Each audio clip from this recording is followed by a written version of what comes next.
নমস্কার দর্শক বন্ধু, জ্যোতিষশাস্ত্রের এই বিশেষ অনুষ্ঠানে আপনাদের সকলকে স্বাগত।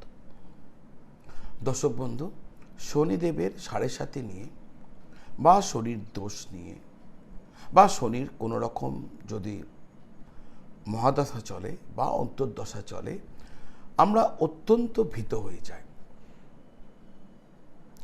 আজকে আমি আপনাদের বলবো এমন এক উপায়ের কথা, যে উপায় স্বয়ং শনিদেব বলে গেছেন করার জন্য। যে ব্যক্তি ওই উপায় করেন তিনি শনিদেবের সাড়ে সাতির হাত থেকে, মহাদশার হাত থেকে, শনিদেবের প্রকোপের হাত থেকে তিনি নিশ্চিত রক্ষা পাবেন। এই কমিটমেন্ট ভগবান শনিদেব করে গেছেন। সুতরাং শনির সাড়ে সাথে চলুক, যেমন আজকের দিনে আপনার মীন রাশিতে শনির সাড়ে সাথী চলছে, সামনের বছর আপনার মেষ রাশিতে শনির সাড়ে সাথী শুরু হয়ে যাবে, বৃষ রাশিতে শনির সাড়ে সাথী শুরু হয়ে যাবে, মেষ রাশিতে বর্তমানেও চলছে। তো এই রকম 12টা রাশিতে চলতে থাকবে, কখনো কখনো এ রাশি, কখনো কখনো ও রাশি।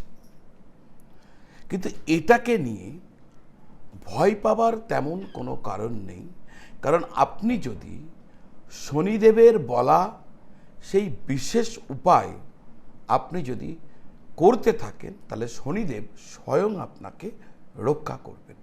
এই কমিটমেন্ট ন্যায়ের দেবতা, ন্যায়াধীশ, দণ্ডমুণ্ডকর্তা, যিনি সব থেকে স্ট্রিক্ট প্রিন্সিপালের দেবতা, তিনি করেছেন আমাদের জন্য।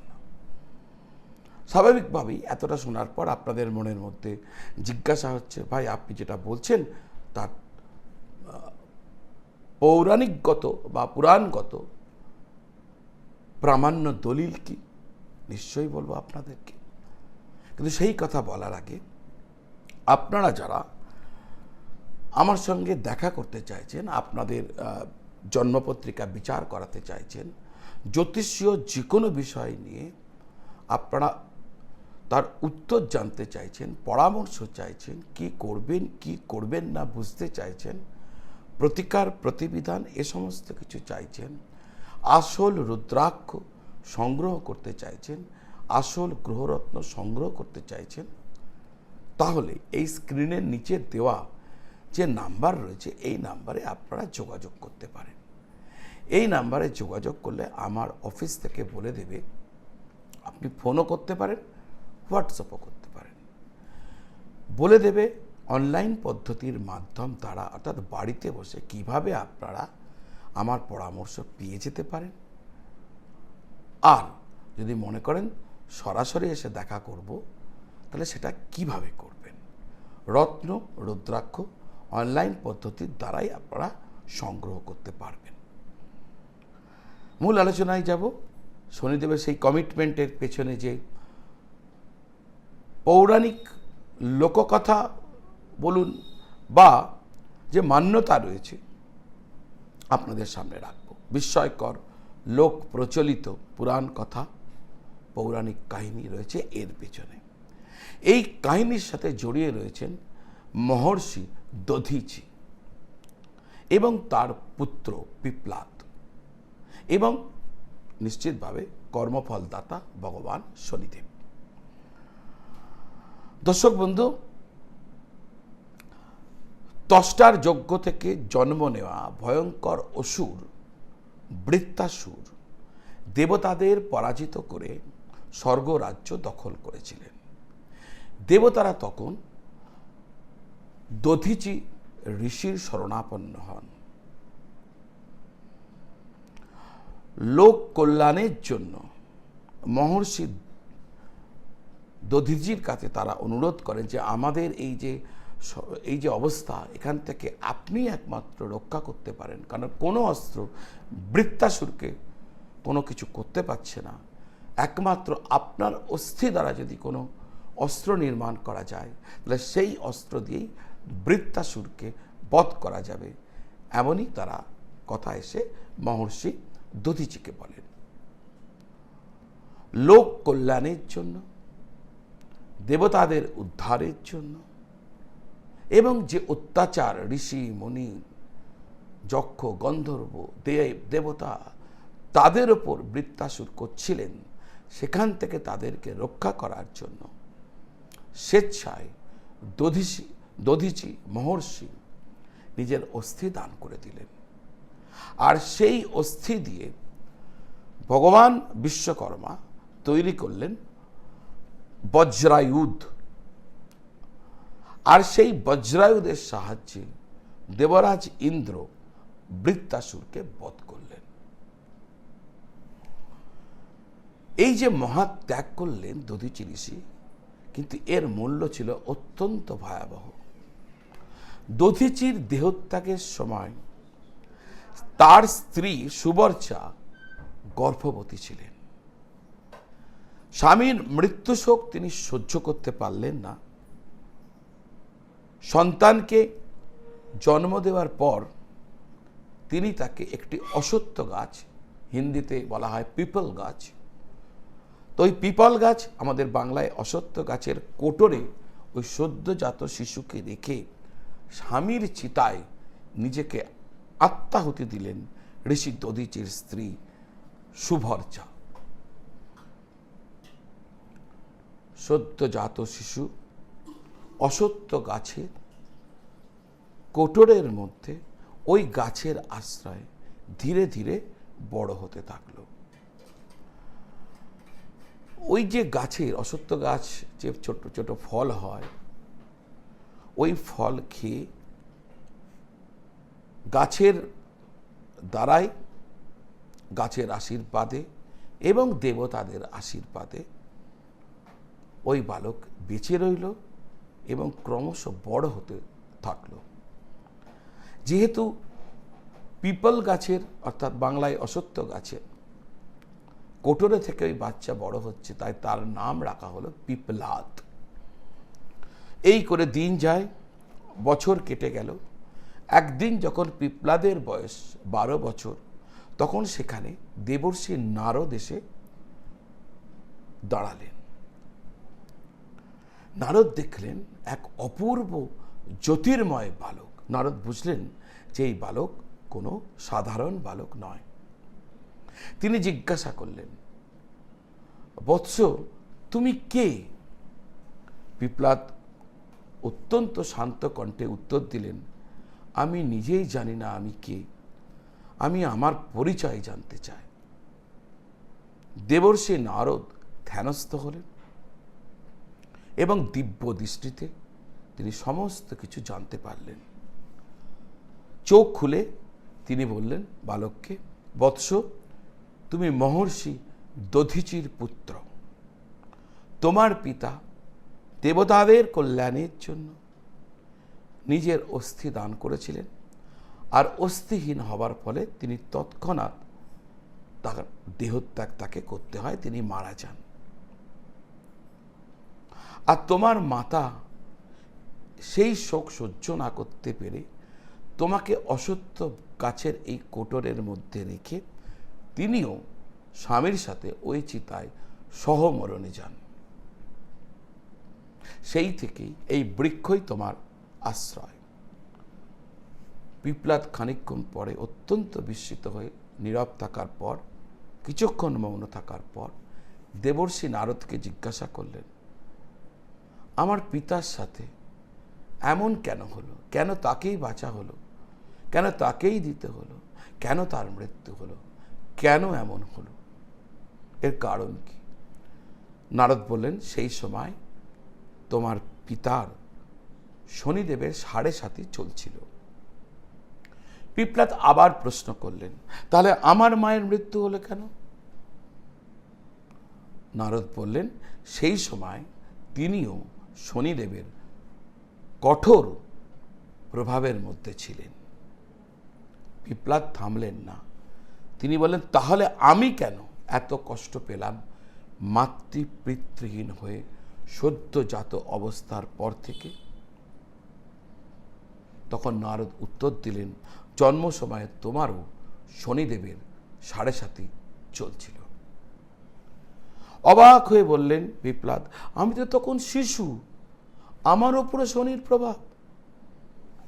নারদ বললেন, হ্যাঁ বৎস, কর্মের বিধান অত্যন্ত গভীর, কঠিন। এই কথা শোনার পর পিপ্লাদের মনে প্রবল ক্রোধ জন্ম নিল শনিদেবের ওপর। তিনি ভাবলেন, যে শক্তি আমার পিতামাতাকে কেড়ে নিয়েছে, আমাকে এত কষ্ট দিয়েছে, সেই শক্তিকে আমি চরমতম শাস্তি দেব। তিনি প্রতিশোধের সংকল্প গ্রহণ করলেন আর শুরু করলেন ভয়ঙ্কর তপস্যা। বহু বছর ধরে কঠোর সাধনা করে তিনি মহাদেবকে সন্তুষ্ট করলেন, মতান্তরে ব্রহ্মদেবকে। আমরা মহাদেব ধরেই চলব, দুটি মত আছে। ভগবান শিব তার সামনে আবির্ভূত হয়ে বললেন, আমি তোমার এই কঠিন তপস্যায় অত্যন্ত সন্তুষ্ট, বলো তুমি কি বর চাও। পিপ্লাদ বললেন, আমি এমন এক শক্তি চাই যার দ্বারা অন্যায়কারীদের আমি শাস্তি দিতে পারি। আমাকে এমন এক দৃষ্টি দিন, আমি ওই দৃষ্টি যার দিকে নিক্ষেপ করব তিনি সম্পূর্ণ জ্বলে যাবেন।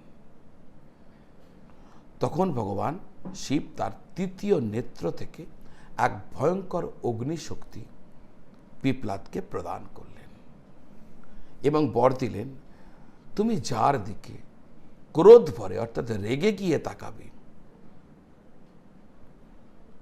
সেই ব্যক্তি বা সেই দেব হোক, দেবতা হোক, গন্ধর্ব হোক, সম্পূর্ণ চলে যাবে, ভস্মীভূত হয়ে যাবে।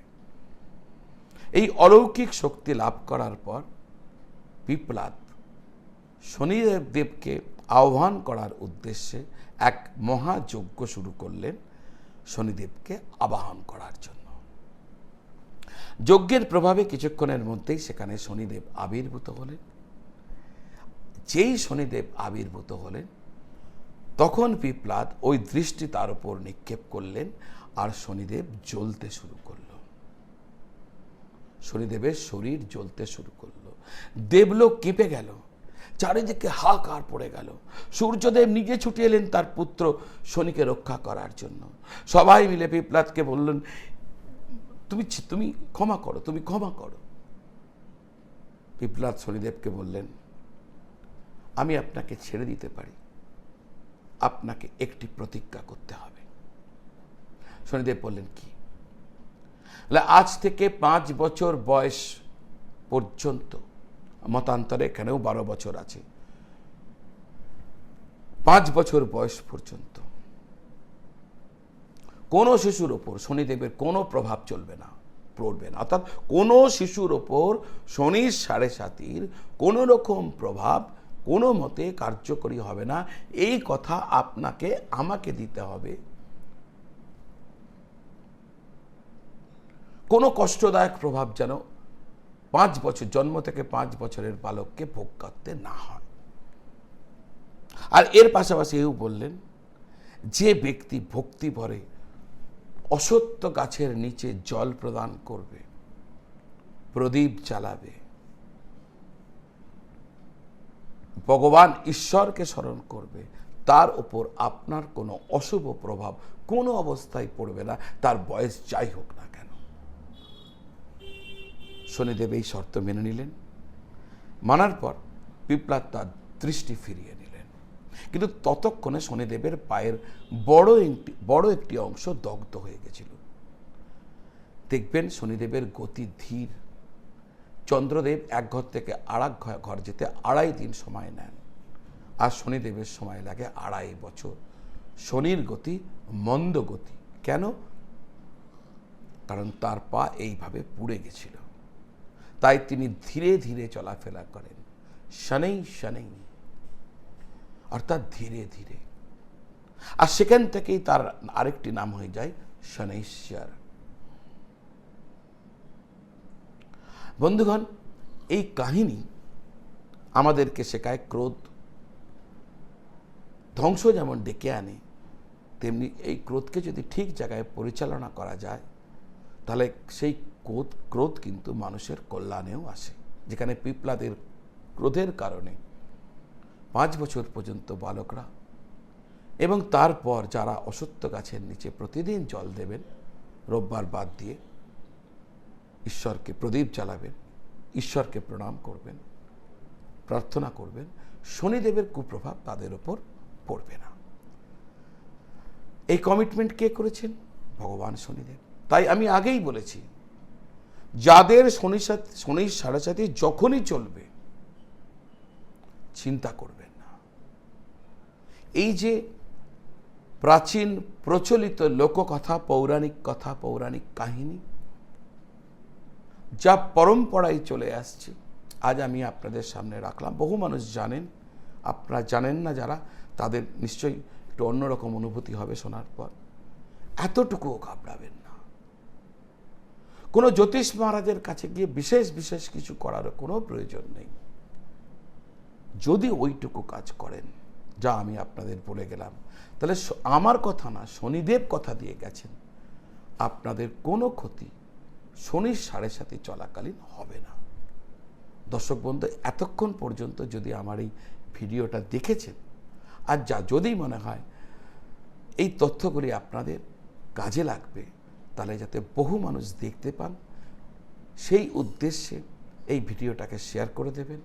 আমার চ্যানেল যদি এখনও আপনি সাবস্ক্রাইব করেননি, তাহলে এই ধরনের জ্যোতিষগত তথ্য আলোচনা পেতে চ্যানেলটি সাবস্ক্রাইব করে বেল আইকন প্রেস করে দেবেন। আপনারা সকলে ভালো থাকবেন, সকলকে ভালো রাখবেন। জয় মহাদেব, জয় ভগবান শনিদেব।